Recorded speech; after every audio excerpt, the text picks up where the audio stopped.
स्वागत है आपका केमिस्ट्री ऑनलाइन एकेडमी में। मैं अंकित शर्मा आपके बीच लेके आया हूँ केमिस्ट्री को, ठीक है ना। तो अब आज अपना टॉपिक क्या होगा आज के लिए, इंट्रोडक्शन ऑफ केमिस्ट्री। चालू करने से पहले यदि आप हमारे चैनल पर नए हो तो प्लीज हमारे चैनल को सब्सक्राइब कीजिएगा, ठीक है। चालू करते हैं। तो इंट्रोडक्शन ऑफ केमिस्ट्री की बात करते हैं तो इसकी हिस्ट्री से चालू करते हैं। केमिस्ट्री की हिस्ट्री क्या कहती है। अब बात करते हैं 1675 की। एक साइंटिस्ट हुआ था, कौन सा, उस साइंटिस्ट का नाम था निकोलस। निकोलस जी क्या कहते हैं, जो चीज जिससे प्राप्त होती है उसको वही नाम दे दिया जाए। तो उसके बेसिस पे निकोलस ने अपने बेसिस पे क्या तीन प्रकार के से केमिस्ट्री को बांटा। कैसे, एक थी एनिमल सब्सटेंस के रूप में, जो चीज एनिमल से प्राप्त हो रही थी। एक थी वेजिटेबल सब्सटेंस के रूप में, जो वेजिटेबल से प्राप्त हो रही थी। और एक थी मिनरल सब्सटेंस, जो मिनरल से प्राप्त हो रही थी, ठीक है ना। अब एनिमल से क्या क्या चीज प्राप्त हो रही थी, जिलेटिन और एल्बुमिन, उसने उसको एनिमल सब्सटेंस के नाम पर कह के छोड़ दिया गया था। उसी प्रकार वेजिटेबल से क्या प्राप्त हो रहा था, शुगर। इनिशियली लेवल में शुगर प्राप्त हो रहा था, उसने वेजिटेबल सब्सटेंस कह दिया। और गोल्ड, सिल्वर और आयरन किससे प्राप्त हो रहा था, मिनरल सब्सटेंस से, तो उसने मिनरल सब्सटेंस कह दिया गया था, ठीक है ना। लेकिन कुछ समय बाद क्या देखते हैं अपन, कुछ समय बाद देखा गया था कि कुछ सब्सटेंस ऐसे थे जो वेजिटेबल और मिनरल दोनों से मिल रहे थे। तो ये थ्योरी उसकी गलत साबित हो गई थी निकोलस की, ठीक है ना। उसके बाद क्या होता है, केमिस्ट्री को साइंटिस्ट ने क्या कहा था, केमिस्ट्री को दो भागों में बांटते हैं। कौन सी, एक तो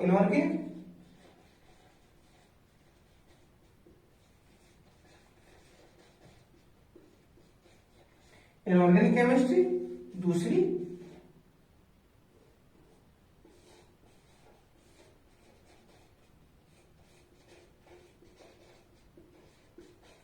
ऑर्गेनिक केमिस्ट्री, ठीक है ना। तो चालू करते हैं ऑर्गेनिक और इनऑर्गेनिक के बेसिस पर कैसे होता है, ठीक है ना।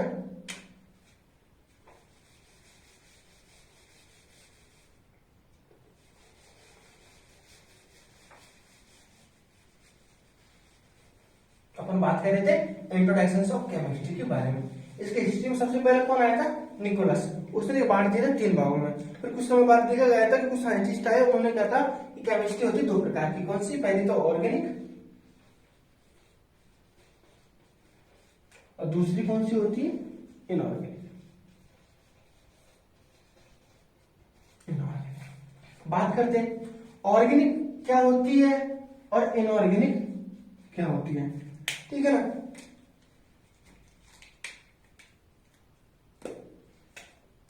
कार्बन या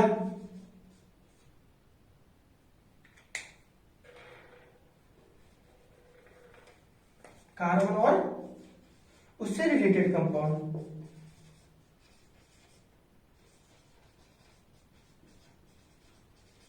किसमें रखा गया था, ऑर्गेनिक केमिस्ट्री में। जैसे कि एग्जाम्पल के तौर पे लेते हैं CH4, ठीक है ना, CN, CF, ETC, ठीक है ना। और इनऑर्गेनिक केमिस्ट्री में क्या देखते हैं, इनऑर्गेनिक केमिस्ट्री में देखा गया था कार्बन के अलावा जो कंपाउंड होते हैं उनको किसमें डील किया जाता है, जैसे इनऑर्गेनिक केमिस्ट्री में, जैसे कि NaCl, ठीक है ना, और NaCN, बहुत सारे कंपाउंड को किसमें डील किया जाता है, इनऑर्गेनिक कंपाउंड। अलग अलग इनकी केमिस्ट्री होती है। तो चालू करते हैं सबसे पहले अपन ऑर्गेनिक केमिस्ट्री को, ठीक है ना। तो ऑर्गेनिक केमिस्ट्री की बात आती है, ऑर्गेनिक केमिस्ट्री की बात आती है, किसकी बात होती है, अभी मैंने आपको बताया था किसके बारे में बताया था। ऑर्गेनिक केमिस्ट्री की बात होते होते एक नया एलिमेंट सामने आता है, उसका नाम क्या होता है, कार्बन। ऑर्गेनिक केमिस्ट्री की बात होती है तो कौन सा साइंटिस्ट आता है, कार्बन, सॉरी कौन सा एलिमेंट आता है, कार्बन। तो कार्बन के बारे में डील करते हैं, ठीक है ना। तो सबसे पहले एक चीज बात आपको याद होगी, पीरियोडिक टेबल, जिसको अपन डील करेंगे आने वाले कुछ लेक्चरों में। पीरियोडिसिटी क्या होती है, पीरियोडिक टेबल में प्रॉपर्टी उसकी क्या क्या होती है। तो सबसे पहले देखते हैं कार्बन। कार्बन की केमिस्ट्री को क्या बोलते हैं, ऑर्गेनिक केमिस्ट्री। सबसे पहले देखते हैं कि पीरियोडिक टेबल में कार्बन का एटॉमिक नंबर क्या है। एटॉमिक नंबर इसका क्या है, 6।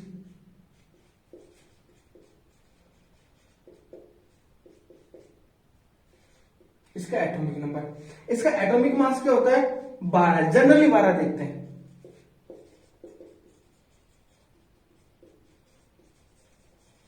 अब इनको लिखा कैसे जाता है, ठीक है ना, उसका अपन एक बार देख लेते हैं, इसको इंडिकेट कैसे करते हैं। 6 दैट इज एटॉमिक नंबर, ठीक है ना, उसका sign that is carbon, that is mass, उसका 12, कार्बन 6 12। इसको इस प्रकार से अपन पीरियोडिक टेबल देखेंगे, पीरियोडिक टेबल में इस प्रकार से मिलता है जनरली कार्बन का, ठीक है ना, हो गया ना। अब देखते हैं, अब कार्बन की बात होती है तो पीरियोडिक टेबल में कार्बन नंबर आता है 6 नंबर पर, 6 नंबर पर आता है, तो देखते हैं 6 नंबर पे आगे। अब पीरियोडिक टेबल में आता है, कार्बन की बात आती है तो कार्बन के बाद इसका नाम होता है इलेक्ट्रॉनिक कॉन्फ़िगरेशन। इसका इलेक्ट्रॉनिक विन्यास होता क्या है, ठीक है, इलेक्ट्रॉनिक विन्यास इसका लिखते हैं अपन।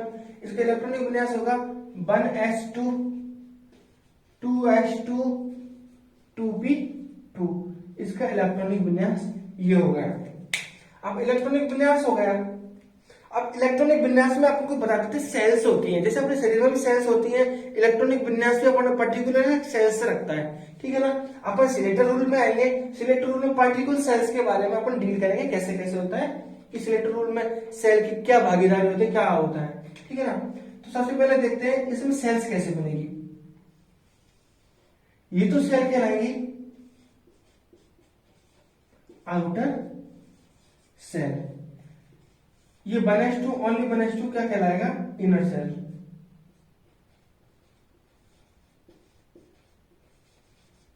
और इनर सेल और आउटर सेल दोनों सेल मिलकर एक सेल का निर्माण करती है, वो सेल कहलाती है बैलेंस सेल। जनरली अपन जैसे कि अपन बॉन्डिंग में कार्बन कैसे पार्टिसिपेट लेता है, उसमें जो सेल्स काम आएगी वो सेल्स कौन सी आती है, आउटर सेल ही काम आएगी। इनर सेल का अपन आपको कोई लेना देना नहीं होगा। तो आउटर सेल में कितने इलेक्ट्रॉन आते हैं इसके, 4, 2 और 2 4, ठीक है। उतार लीजिएगा आप एक बार, ठीक है ना, उतार लिया होगा आपने यहाँ पे। ये बहुत इंपॉर्टेंट है, चल रहा है inner cell outer cell. Inner cell कैसे पार्टिसिपेट लेती है और आउटर सेल कैसे होती है, ठीक है ना। अब इसके आउटर सेल में कितने इलेक्ट्रॉन थे, 4 इलेक्ट्रॉन। कौन से, 2s2 2p2 इलेक्ट्रॉन थे। तो अपन इसको ऑर्बिटल्स के व्यू में देखते हैं। तो ग्राउंड स्टेट,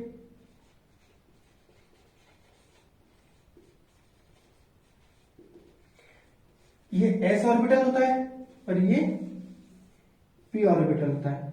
s ऑर्बिटल में हमेशा 2 इलेक्ट्रॉन होते हैं और p ऑर्बिटल में, s ऑर्बिटल में 2 इलेक्ट्रॉन, p ऑर्बिटल में 6 इलेक्ट्रॉन, ठीक है ना। d ऑर्बिटल में 10 इलेक्ट्रॉन और f ऑर्बिटल में 14 इलेक्ट्रॉन होते हैं, ठीक है ना। अब अपन क्या देख लेते हैं, कार्बन की ग्राउंड स्टेट, ठीक है ना, उतार लिया हमने एक बार, ठीक है।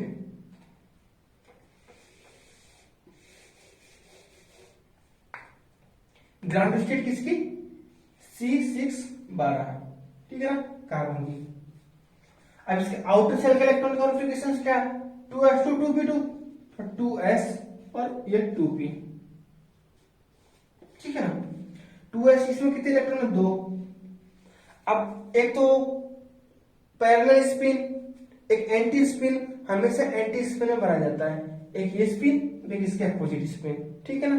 वो रूल होते हैं, वो रूल के बारे में अपन डील करेंगे धीरे धीरे, जैसे जैसे अपन इनऑर्गेनिक केमिस्ट्री के बारे में, इनऑर्गेनिक केमिस्ट्री में जाएंगे, ये अपन ऑर्गेनिक केमिस्ट्री के बारे में डील करें। जैसे जैसे इनऑर्गेनिक केमिस्ट्री में जाएंगे, यहाँ पे कैसे इलेक्ट्रॉन को फिल किया जाता है, कैसे इसका राइट वे है, कैसे रॉन्ग वे है, वो अपन इसको डिसाइड करेंगे अच्छी ढंग से, नो टेंशन। इसका कौन सा होगा, 2s और इसका कौन सा होगा, एक 2p, ठीक है ना। या तो इसका ग्राउंड स्टेट होगा। अब यदि एक्साइटेड स्टेट, अपन को क्या है, बॉन्ड बनाना है। बॉन्ड बनाने के लिए अब कोई भी इलेक्ट्रॉन हो, चाहे कोई भी इंसान हो, चाहे कोई भी हो, बॉन्ड बनाने के लिए उसको ग्राउंड स्टेट से एक्साइटेड स्टेट की तरफ मूव करना पड़ेगा। मतलब कि कोई भी चीज अपन को प्राप्त करनी है तो उस चीज तक अपन को जाना पड़ेगा। तो इसको बॉन्ड बनाने के लिए अपन को एक इलेक्ट्रॉन को एस ऑर्बिटल से पी ऑर्बिटल की तरफ उसको मूव कराना पड़ेगा। जैसे कि जो ये और इलेक्ट्रॉन है यहां से हट के यहां पे चला जाएगा, ठीक है ना।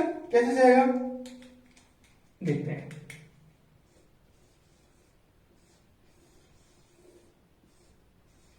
एक इलेक्ट्रॉन ये, एक इलेक्ट्रॉन ये, एक इलेक्ट्रॉन ये, एक इलेक्ट्रॉन ये कौन है S, 2s, ये कौन है 2p। S में इलेक्ट्रॉन कितने हुए, एक बचा, 2p में कितने हुए, 3, ठीक है ना।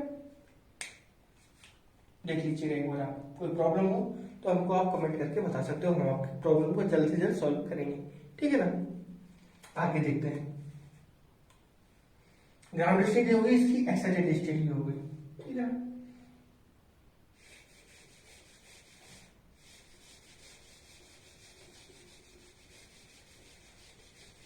ठीक है, अब इसका एक्साइटेड स्टेट का मैं एक्साइटेड स्टेट को ES से लिखता हूं, ठीक है ना। आप समझिए एक्साइटेड स्टेट, ये एक्साइटेड स्टेट लिखी गई है, ठीक है ना। अब एक्साइटेड स्टेट लिखा है, एक्साइटेड स्टेट के इलेक्ट्रॉनिक कॉन्फ़िगरेशंस क्या था,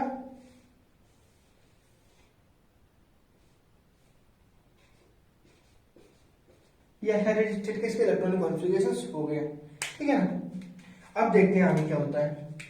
अब माना कि ये बॉन्ड बनाएगा, इसके पास एक इलेक्ट्रॉन आ सकता है, इसके पास भी एक इलेक्ट्रॉन आ सकता है, इसके पास भी एक इलेक्ट्रॉन आ सकता है, और इसके पास भी एक इलेक्ट्रॉन आ सकता है ऑक्यूपेशंस के लिए, ठीक है।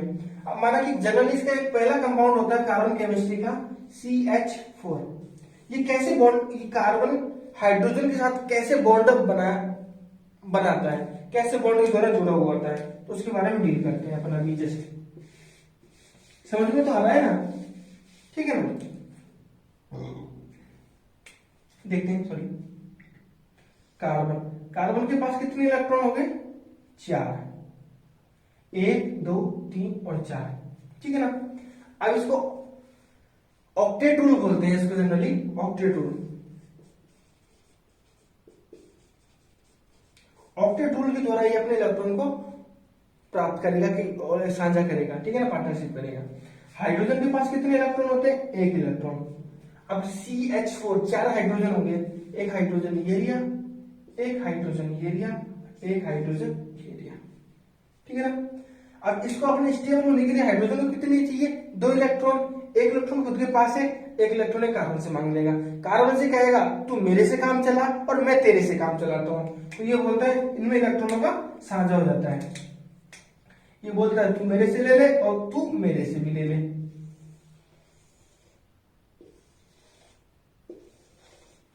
ठीक है ना। 2 इलेक्ट्रॉन मिलकर क्या बनाते हैं, बॉन्ड का फॉर्मेशन करेंगे। इसका एक इलेक्ट्रॉन मिलकर एक इसका एक इलेक्ट्रॉन मिलकर किसके निर्माण करेंगे, बॉन्ड का फॉर्मेशन करेंगे।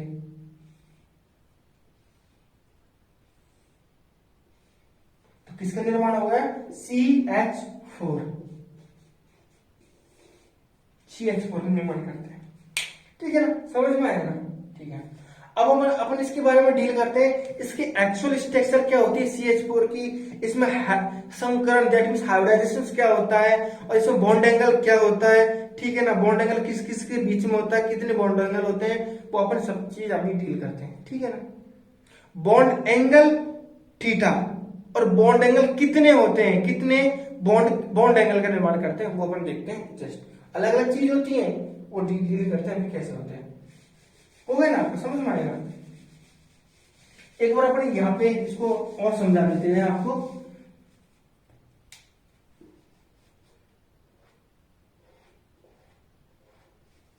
क्या हाइड्रोजन आया, यहां पे भी हाइड्रोजन आया, हाइड्रोजन और हाइड्रोजन, यहां पे एक इलेक्ट्रॉन आ सकता है और इसके पास एक इलेक्ट्रॉन है, एक इलेक्ट्रॉन का पार्टनरशिप हो जाएगी इनके बीच में, ठीक है ना। और एक इलेक्ट्रॉन यहां पे है, एक इलेक्ट्रॉन यहाँ पे इनमें पार्टनरशिप हो जाएगी, एक इलेक्ट्रॉन यहाँ पे पार्टनरशिप पार्टनरशिप, ठीक है ना। अब पार्टनरशिप को एक इलेक्ट्रॉन 2 3 4, एक तो किसका एस का पार्टनरशिप एस में हुई है और 3 किस में हुई है पी में। एक एस और 3 पी मिलकर बनाएंगे हाइब्रिडाइजेशन, क्या होगा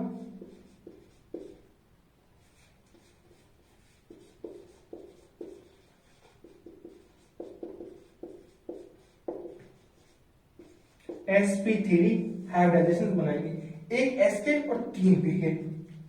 जस्ट नेक्स्ट टॉपिक होगा अपना हाइब्रिडाइजेशन। इसका बेसिक इंट्रोडक्शन खत्म होता है केमिस्ट्री का, ऑर्गेनिक केमिस्ट्री का बेसिक इंट्रोडक्शन खत्म होती है, इसका हाइब्रिडाइजेशन के बारे में लेके आएंगे। हाइब्रिडाइजेशन को अपन डील करेंगे अच्छी ढंग से कि ये कैसे कंस्ट्रक्टिव इंटरफेरेंस के थ्रू और कैसे डिस्ट्रक्टिव इंटरफेरेंस के थ्रू ये हाइब्रिडाइजेशन का निर्माण हुआ है। वो अपन नेक्स्ट लेक्चर जो आएगा अपना इसके बाद उसमें आराम से अच्छी ढंग से डील करेंगे विस्तार पूर्वक, आपको कहीं तक कोई भी प्रॉब्लम नहीं आएगी, ठीक है ना। एक बार देख लीजिएगा, आप उतार लीजिए, हो गया होगा आपका, ठीक है ना।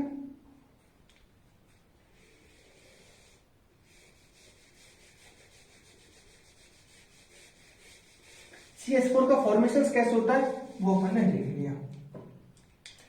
अब देखते हैं ये कार्बन, अब कार्बन CH4 के बारे में डील कर रहे हैं। इसकी एक्चुअल स्ट्रक्चर होती है, इसकी स्ट्रक्चर होगी कौन सी टेट्रा,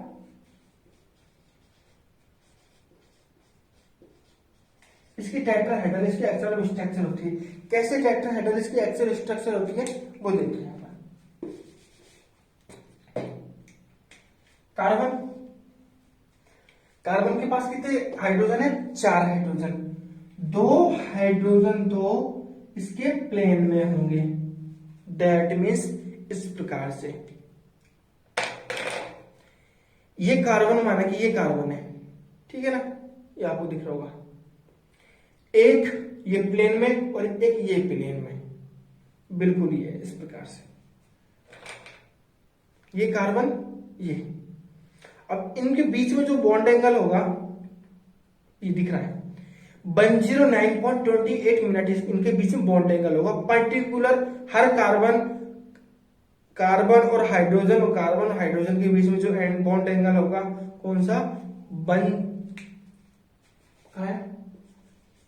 बॉन्ड एंगल 109.28 मिनट में बॉन्ड एंगल होगा, ठीक है ना।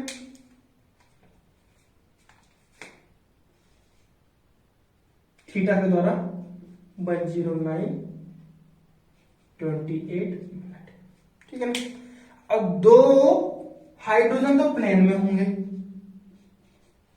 और जो बचे जो एक तो अबव द प्लेन और एक बिलो द प्लेन, एक टुवर्ड्स फ्रॉम व्यूअर एक अवे फ्रॉम व्यूअर, ठीक है ना। तो अब टुवर्ड्स फ्रॉम व्यूअर अपनी साइड को तो दिखा देते हैं अपन बेज के द्वारा, इसको क्या बोलते हैं बेज।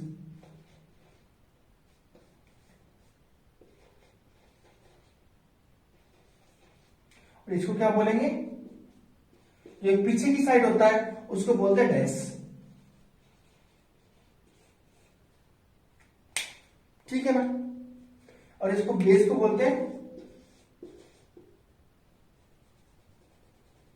इसको हमेशा इसके द्वारा शो करते हैं और डैश को डैश डैश डैश के द्वारा शो करते हैं। ये कार्बन, अब पर्टिकुलर हर कार्बन हाइड्रोजन के बीच में बॉन्ड एंगल होगा 109.28 मीटर, इसके बीच में इसके बीच में पर्टिकुलर होगा। अब देखते हैं कि बॉन्ड एंगल कितने बॉन्ड एंगल का निर्माण करेगा। अपन को दिखते हैं कितना 4 ही बनाएगा, पता नहीं है ना कितना बॉन्ड एंगल का निर्माण करेगा। वो आने वाले एक लेक्चर में बिल्कुल शॉर्ट ट्रिक्स का फंडा, मात्र 2 मिनट में बॉन्ड एंगल कैसे निकाले वो अपन लेके आएंगे कुछ दिनों बाद। वो बस जुड़े रहिए आप हमारे साथ, ठीक है ना। आगे देखते हैं, इसका बॉन्ड एंगल क्या हुआ 109.28 मिनट। इसकी स्ट्रक्चर क्या हुई टेट्राहेड्रल, इसमें 2 इलेक्ट्रॉन 2 हाइड्रोजन, तो क्या होगा एक तो प्लेन में होंगे और दो, एक अवे फ्रॉम व्यूअर, एक टुवर्ड्स फ्रॉम व्यूअर। ठीक है ना। आज के लिए अपन इतना ही डील करते हैं। बने रहिए आप हमारे साथ और आप हमारे चैनल को सब्सक्राइब कीजिए और वीडियो को शेयर कीजिए, जो ज्यादा से ज्यादा लोग इसका फायदा उठा सके। और बने रहिए हमारे चैनल के साथ। नमस्कार।